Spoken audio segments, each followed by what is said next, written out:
Hello and welcome. You're watching Beyond World is One. My name is Mohammed Saleh, and let's start this broadcast by taking a quick look at what is making headlines at this hour.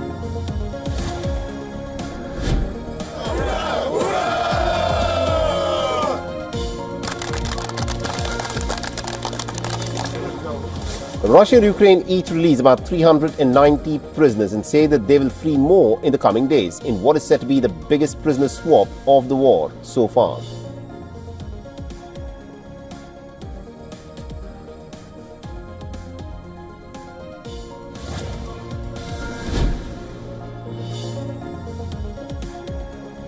India extends its airspace ban on Pakistani Airlines military aircraft till the 23rd of June. This is in response to the Pahalgam terror attack and the deteriorating diplomatic relations.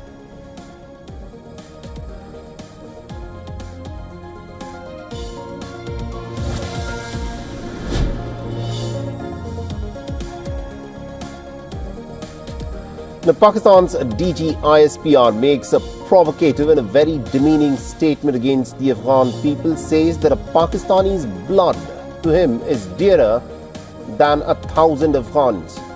This within 2 days of Islamabad's tripartite talks with Beijing and Kabul.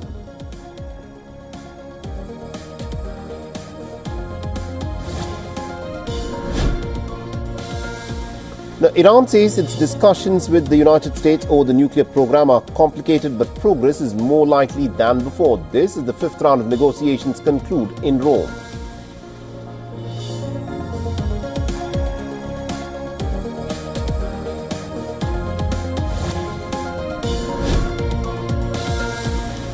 A US judge blocks the Trump administration from revoking Harvard University's ability to enroll foreign students. This just hours after the US's oldest and the wealthiest college filed a lawsuit.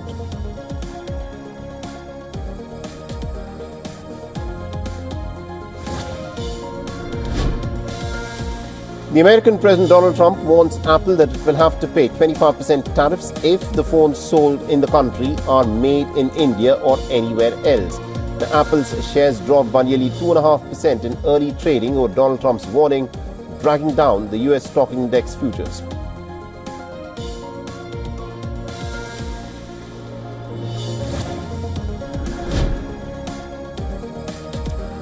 The Delhi government has issued an advisory on COVID-19. It has asked hospitals to ensure availability of beds, oxygen, medicines and vaccines. This as it records about 23 fresh cases of COVID-19 infection.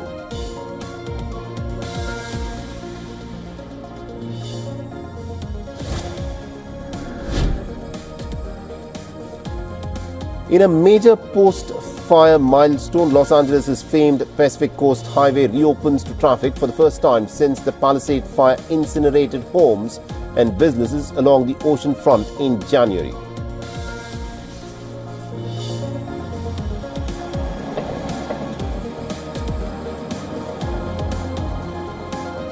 Alright, so let's now give you some breaking news where the Delhi government has reportedly issued an advisory after 23 COVID-19 cases were reported in the national capital. While the infections are said to be mild, the authorities have asked hospitals to remain alert and to ensure the availability of beds, oxygen supplies, medicines and vaccines.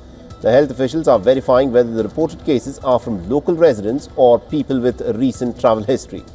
As a precautionary step, all positive samples will be sent for genome sequencing to Lok Nayak Hospital to monitor for any new variants. And this advisory comes amidst a small rise in the number of cases across India. The Union Health Ministry has confirmed about 257 COVID-19 cases nationwide on Wednesday, with similar mild trends being observed in other states as well. Now, earlier in the week, top health officials, including the ICMR and the central government hospitals, had convened for a review meeting. The meeting focused on the preparedness and monitoring in the wake of the recent uptick. Officials emphasized that there is no cause for concern, but early planning and readiness remain important to avoid any strain on healthcare services. The COVID-19 cases have surged in several Asian countries, including in Hong Kong, Singapore. In Thailand, over 30,000 new COVID-19 cases in just 5 days. The cause of this surge of COVID-19 cases in Asia is the JN1 variant and also its related descendants, which are the subvariants of the Omicron lineage. The World Health Organization has designated JN1 as a variant of interest, though not yet a variant of concern. A stabbing attack at Hamburg's Central train station has left at least 12 people with injuries. 6 of the victims are in critical condition. Now, police in the German city say a 39-year-old woman was arrested. The motive at this point is unknown, but authorities believe the suspect acted alone. The train station, Germany's second busiest, was partially shut down, causing major delays.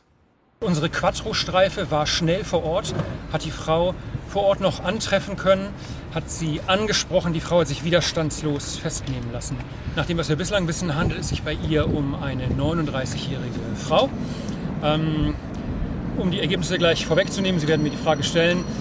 Wir haben bislang keine Hinweise darauf, dass die Frau in politischer Motivation gehandelt haben könnte. Vielmehr haben wir Erkenntnisse, aufgrund derer wir jetzt insbesondere dahingehend ermitteln, ob sie sich in einem psychischen Ausnahmezustand befunden haben könnte.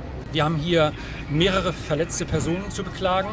Eine valide Zahl habe ich noch nicht. Zwischendurch kursierte die Zahl 17. Klar ist aber, dass sich unter diesen verletzten Personen auch mehrere befinden sollen, die lebensgefährliche Verletzungen aufweisen sollen. Manchester United have begun a second round of job cuts just days after losing the Europa League finals to Tottenham. Around 200 employees of the club are now set to lose their jobs this week. United had confirmed in February that another round of cost-cutting measures would be implemented after 250 employees lost their jobs in 2024. The total number of redundancies now stands at 450 since Jim Ratcliffe brought a minority stake in February 2024. The reports in the United Kingdom say that some of the ground staff working at the club's training facility will be let go. It is understood that some staff members who were connected to the first time were not informed of their fate, so that preparations for Wednesday's Europa League finals against Tottenham were not disrupted. And now that the game is out of the way, the club will go ahead with the process. Remember, United's defeat to Tottenham will mean that the club will be without European football next season for the only second time since 1990. It's also a major financial blow to United and means that the club will miss out on a windfall of almost about $100 million. Ratcliffe has embarked on a series of cost-cutting initiatives, which he says are necessary for the club to be successful again. Justice and an end to the war. Hundreds of Israeli protesters gathered near the border with Gaza on Friday to call on their government to stop its renewed offensive in the war against Hamas. Protesters chanted for peace and justice for both Israelis and Palestinians. We are here today, Israelis and Palestinians alike, standing at the border of Gaza because we cannot take this anymore. And we know that the only people that can stop this are the people that live here. We need to do everything within our power to make sure that this does not go on even one more day. We are refusing genocide, also Jewish people in Israel. We are standing beside Palestinians. They are going through the worst period in their history, including the Nakba in 48, and we absolutely cannot stay silent. At least 23 people were killed by Israeli strikes across Gaza overnight on Thursday. The country has also blocked all international humanitarian aid from reaching the Palestinian population for nearly 3 months. I call against the government. I call for Netanyahu and Katz to be sent to Hague. Every week I do that, and every week I keep doing that. For a year and a half, I always keep to call for peace, equality and justice. Internationally too, Israel is facing mounting criticism for its latest offensive and refusal of humanitarian aid for Gaza. Several European countries this week suspended economic and political deals or negotiations with Israel in protest over its Millions actions. of Muslims across the world are preparing for the Hajj pilgrimage. They go to one of the holiest sites on earth. And to prepare themselves, they go with their families or alone. It is a very important occasion for Islam across the world, and it happens in Saudi Arabia. And this year, it will be between 2 and 4th of June. Take a look.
Germany start spending almost half of its entire budget on defense? The German foreign minister says yes. He ignited a fierce debate mid-May when he agreed with Donald Trump's latest demands. NATO members should spend 5% of their GDP on defense. So far, it's been 2%, which most members finally met in 2024. 5%, that's a whole different story. No country currently meets that. But in light of real threats from Russia and terrorism, say NATO members, they want to be stronger and share the burden more equally. So what would that mean for Germany? This is Germany's gross domestic product last year. 5% of that would be 215 billion euros. And this is the German government's draft budget for this year, about 488 billion. So that's almost half. Money that will be missing elsewhere, say critics, potentially causing more social problems if budgets for welfare, education or foreign aid are cut. 5% of GDP for defense is simply insane. This military build-up without limit needs to stop. Germany's new finance minister was more hesitant than his colleagues with public commitments. Budget negotiations are currently underway.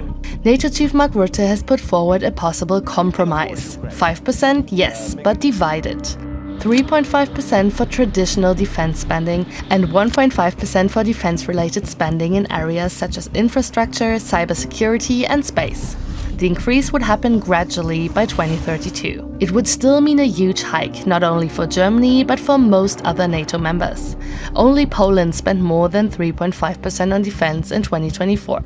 German Chancellor Friedrich Merz hinted that for Germany, that is a realistic goal and there's a lot to be done on the way. Wir brauchen aber auch das Personal, wir brauchen die Produktionskapazitäten, wir brauchen die Ausbildungsmöglichkeiten für die Soldatinnen und Soldaten der Zukunft. After decades of downsizing the military following the end of the Cold War, Russia's full-scale invasion of Ukraine has sparked a U-turn on defense in Germany. In early 2025, the German parliament removed budgetary restraints on defense spending. Die Bundesregierung wird zukünftig alle finanziellen Mittel zur Verfügung stellen, die die Bundeswehr braucht, um konventionell zur stärksten Armee Europas zu werden. NATO members will meet in June to set new spending targets. If they agree, the German government has its work cut out. Merz and his cabinet will have to convince a divided public why it's necessary to spend huge amounts of public money on weapon systems and the military. NATO members will likely also agree to increase troop numbers, and that will probably trigger a debate in Germany about whether conscription could once again be made compulsory. In a show of NATO solidarity and strategic readiness, 5 Czech Air Force fighter jets have been deployed to Iceland, and that's for a key policing mission. Iceland, which has no air force of its own, relies on allied nations to guard its skies, and the deployment comes amid concerns over potential Russian long-range aviation activity in the North Atlantic. Take a look.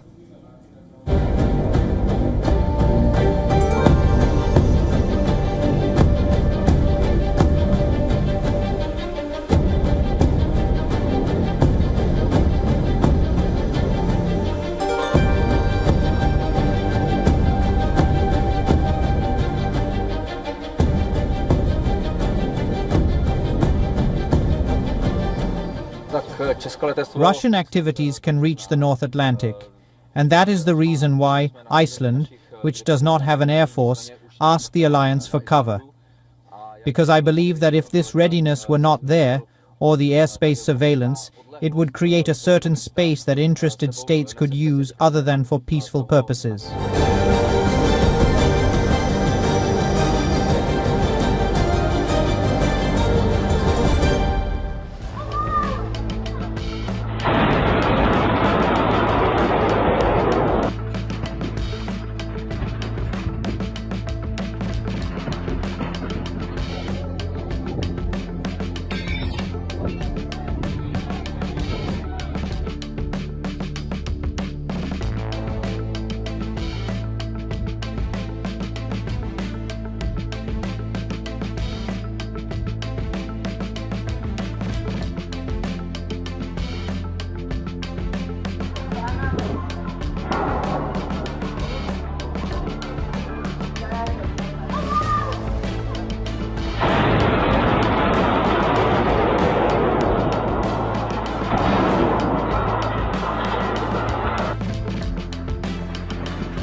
داخل مصنع دبي كذا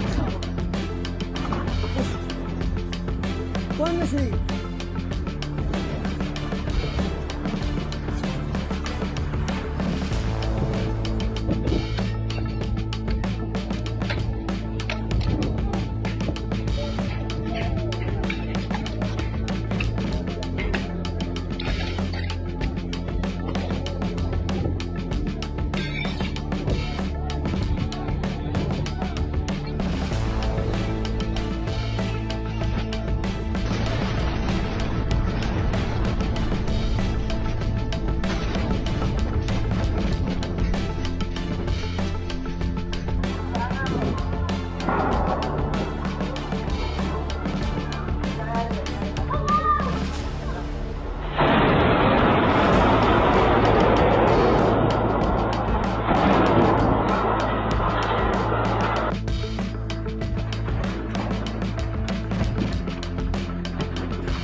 أنا داخل مصنع دبي كذا وين مشي؟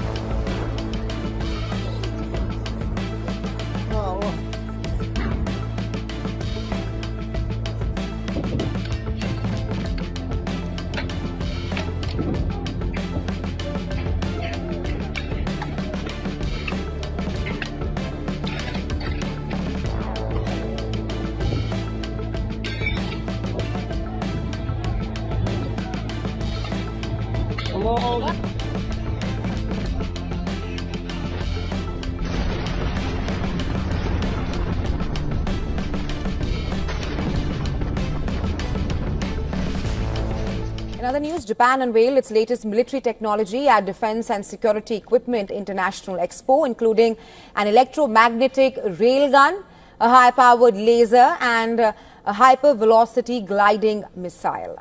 Japan says its futuristic railgun can shoot down hypersonic missiles. Unlike conventional artillery, it does not use gunpowder but raw electromagnetic force to fire a missile along a set of rails at ultra-high velocity. The weapon unleashes devastating kinetic energy to destroy drones, missiles, or even enemy ships without the need for explosions. Well, an official associated with Japan's Ministry of Defense called the weapon a gun of future that fires bullets with electrical energy.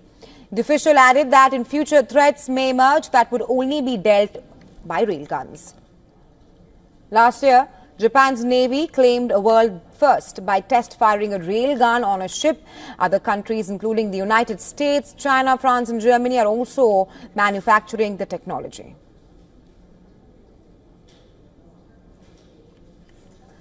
The three-day Defense Expo began on May 22nd and comes as Japan adopts a more assertive defense policy and looks to sell more military equipment to other countries. In particular, Japan's Mitsubishi Heavy Industries and Germany's ThyssenKrupp Marine Systems are competing for a major contract to supply the Australian Navy with new warships. While the multi-billion-dollar Project C-3000 contract could become Japan's largest military export since World War II. A major turning point for a country that until recently strictly limited weapons sales abroad. I do swear. Prime Minister Mark Carney was sworn in as an MP as the tragedy in D.C. reverberated in Ottawa. Carney condemned the shooting of 2 Israeli embassy staff, posting on social media this was a targeted attack against the Jewish community and a violent act of anti-Semitism. This hate is intolerable. Canada and others. Hours after Carney offered condolences, Israeli Prime Minister Benjamin Netanyahu released this video. I say to President Macron, Prime Minister Carney, and Prime Minister Starmer, when mass murderers, rapists, baby killers, and kidnappers thank you, You're on the wrong side of justice. Canada signed a joint statement criticizing Israel's conduct in Gaza as egregious and threatening to take concrete action like targeted sanctions. These and other leaders have bought into Hamas's propaganda.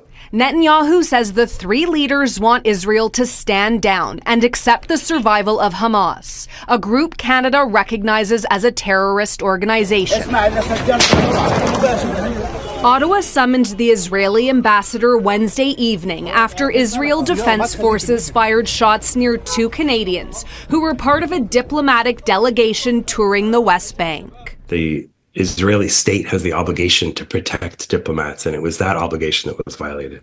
The IDF says the group deviated from its approved route. No one was injured, and that it, quote, regrets the inconvenience. Carney wants a full investigation. It's totally unacceptable. It's some of many things that are totally unacceptable that's going on in the region. I'm not sure what was unacceptable.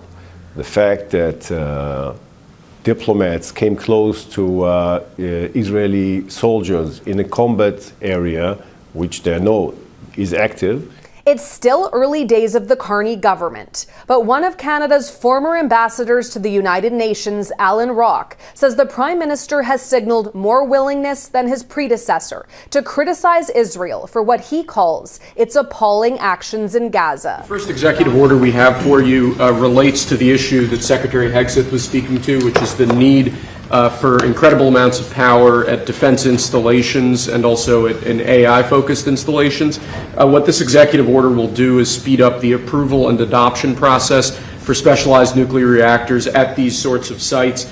It also involves the Department of Energy making available the necessary fuel stock. It also creates a special envoy position and a strategy around nuclear technology export. The idea being that we can grow American industry on the back of foreign purchasers who are interested in this sort of technology as well. I'm just thinking, as you're saying that, I just sent, what about auto pens? Could I use an auto pen? What did Biden do? Did he have an auto pen at the desk? Nuclear powered. No, he didn't do events like that. He used nuclear power. You know, he didn't do events like this, I guess. That's all right. Otherwise, you know.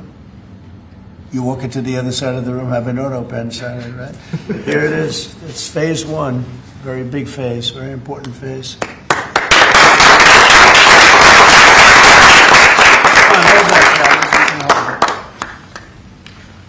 Sir, this next executive order is intended to reform the Nuclear Regulatory Commission. You heard a few of the people here speak about the complex regulatory processes that have really held the nuclear industry back.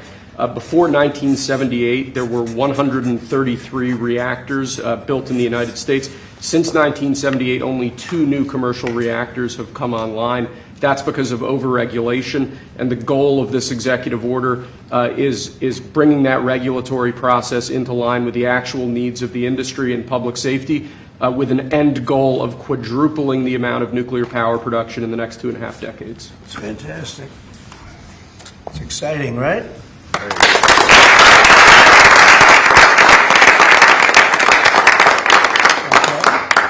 There you go. This next executive order relates to nuclear reactor testing, sir. The degree of overregulation and governmental inaction in this space in particular has had the effect of throttling development of new, highly modernized nuclear reactors that could really revolutionize the field of nuclear power generation. So this executive order, it orders a revised regulatory process to speed this whole process while preserving, obviously, core safety concerns. It also creates a new pilot program with an expectation that we will have 3 new experimental reactors online by July 4th next year. It's amazing. That's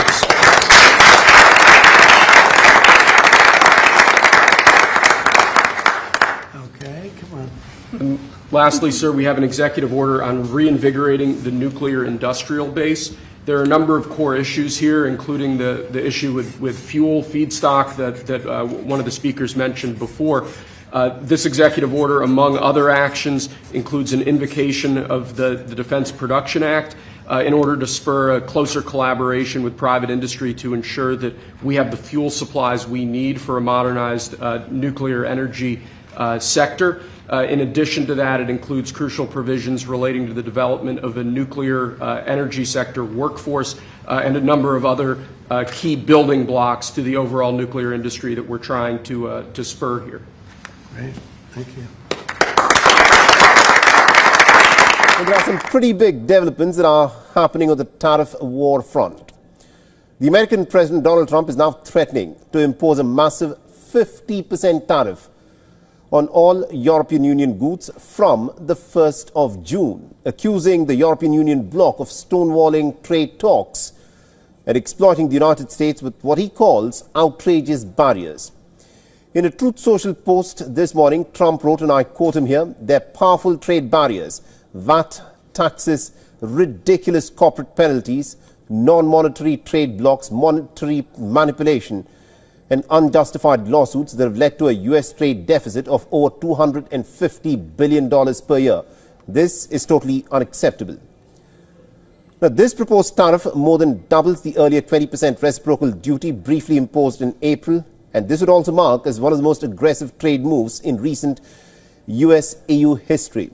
That earlier measure was paused to allow for further negotiations, but with talks faltering, the pause is set to expire on the 9th of July, and Trump appears to be done waiting. So far, the only breakthrough from this freeze has been a bilateral deal with the United Kingdom. Trump, of course, seems ready to trigger a full-blown transatlantic trade war. If enacted, the tariffs could send shockwaves through global markets, hammering the EU exports from luxury cars to machinery and agricultural goods, while also escalating tensions between Washington and Brussels. A 50% EU tariff would be a tectonic jolt to Europe's economy and also to the US-EU relationship.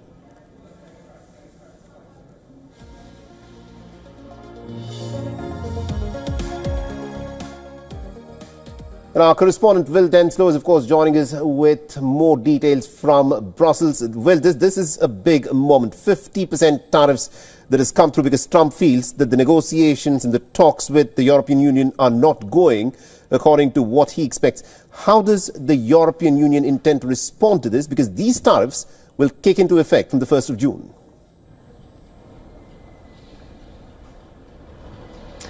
The timing of this is certainly incredibly significant, considering the fact that the United States over recent weeks has been making some degree of deals, as you rightly mentioned, the likes of with the UK, with China, at least maybe not deals in all those occasions, but at least some degree of concessions and easing of tensions, with a de-escalation when it comes to these global trade tensions. However, it seems that in the eyes of Washington, the EU is somewhat of a pariah.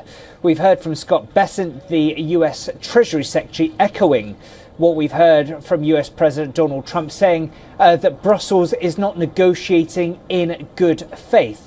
That has been firmly rejected by the European Commission, saying that they are taking all steps to work to improve ties with Washington. They say they're interested in win-win, not lose-lose cooperation.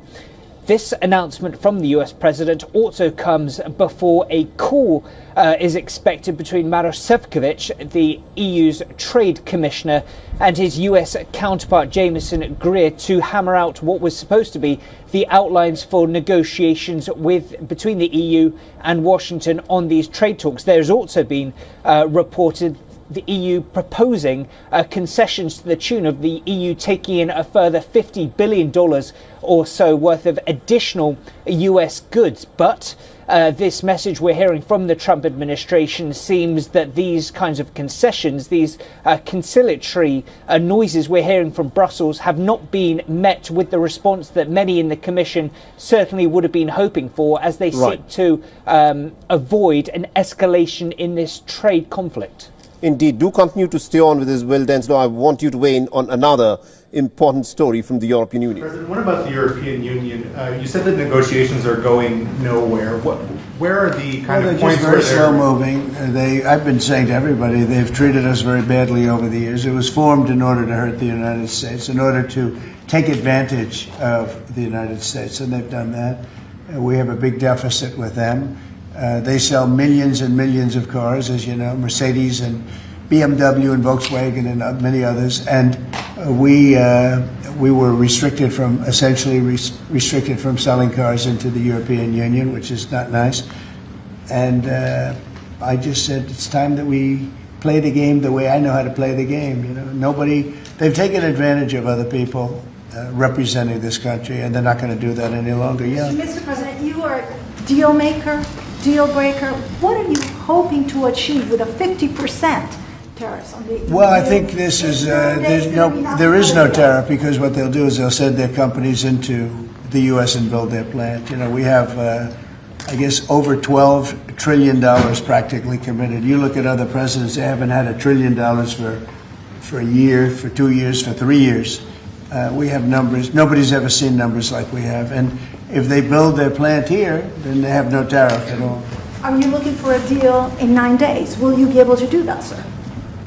I'm not looking for a deal. I mean, we've set the deal. It's at 50%. But again, there is no tariff if they build their plant here. Now, if somebody comes in and wants to build a plant here, I can talk to them about a little bit of a delay. But, you know, while they're building their plant, which is something I think that would be appropriate, maybe, we'll determine that. Is there anything they can do, sir? Is there anything the EU can do? I don't know. We're going to see what happens. But right now it's going on June 1st. And that's the way it is. The European Union, I mean, the sole purpose was really not to hurt us, but to take advantage of us. And we're not going to be taking advantage. Mr. President,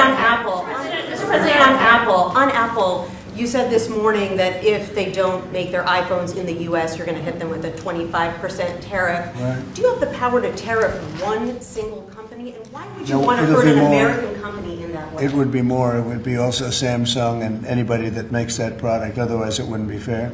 So anybody that makes that product, and that'll start on, I guess, the end of June. It'll come out. I think we have that appropriately done by the end of June. So if they make that product. Now, again, when they build their plant here, there's no tariff. So they're going to be building plants here. But I had an understanding with him that he wouldn't be doing this. He said he's going to India to build plants. I said, that's okay to go to India, but you're not going to sell into here without tariffs. And that's the way it is. If they're going to sell it in America, I want it to be built in the United States. They're able to do that. Are you considering stopping other universities besides Harvard from accepting foreign? Well, we're taking a look at a lot of things. And as you know, billions of dollars has been paid to Harvard. How ridiculous is that? Billions. And they have $52 billion as an endowment. They have $52 billion. And this country is paying billions and billions of dollars and then gives student loans, and they have to pay back the loans. So Harvard's going to have to change its ways. Why would you not want the best and brightest from around the world to come to Harvard? I do, but a lot of the people need remedial math. Did you see that? Where the students can't add 2 and 2, and they go to Harvard. They want remedial math, and they're going to teach remedial math at Harvard. No, wait a minute.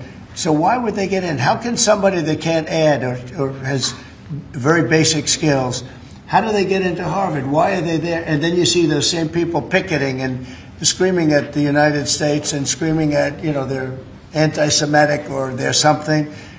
We don't want troublemakers here.